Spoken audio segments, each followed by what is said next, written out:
पहला सवाल, मरते वक्त मरने वाले इंसान की आंखें खुली क्यों रह जाती है?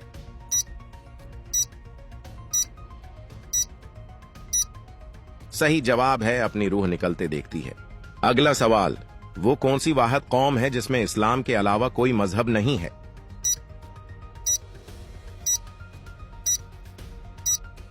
सही जवाब है पठान कौम।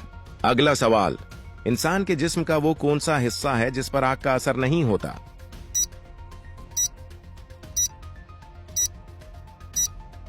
सही जवाब है नाखन। अगला सवाल, वो कौन सी बोतल है जिसमें 10% शराब भी शामिल होती है?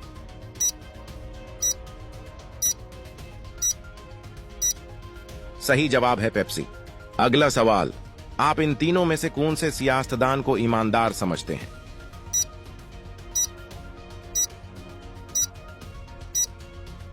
इसका जवाब कमेंट्स